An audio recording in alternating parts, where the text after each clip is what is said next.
টেন্ডারটা কে দিল? আপনার কর্মচারী টেন্ডার দিল না? না, টেন্ডারটা কে ধরে আমরা জানি না, আমাদের মাল দেওয়া কাজ। আমরা অত বৃত্তান্ত আমরা দেখতে চাই না। আমরা ব্যবসা করতে এসেছি, আমরা যে মাল চাইবে তাকেই দেবো।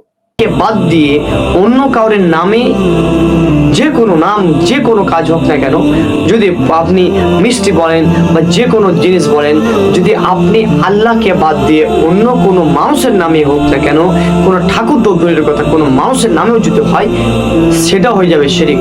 আর ওই মিষ্টি যে খাবে সেও শিরিকের মধ্যে লিপ্ত হবে, সে কাফিরা গুনার মতো গুনাতে লিপ্ত হবে।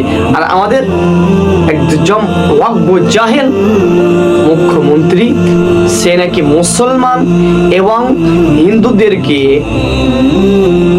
এক করার জন্য তাদেরকে শিরকের মধ্যে লিপ্ত করছে, তাদেরকে জাহান্নামে পাঠিয়ে দিচ্ছে। হ্যাঁ,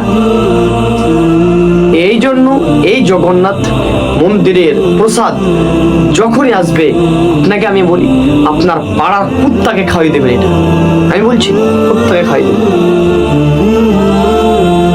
ইয়ার্কি পেয়েছে, ইয়ার্কি। এই ধর্ম নিয়ে খেলা শুরু করেছে।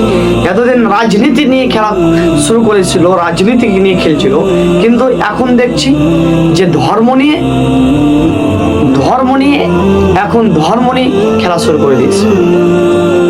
যে জগন্নাথ মন্দির যে কোটি কোটি টাকা খরচ করলো, সেটা কি মমতার নিজের পকেট থেকে করলো? সেটা তো জনগণের কাছ থেকেই করলো, জনগণের টাকাই দিয়ে তো সেটা করলো। তারপরে জনগণের টাকা দিয়েই নাকি সেই প্রসাদ বন্টন করছে।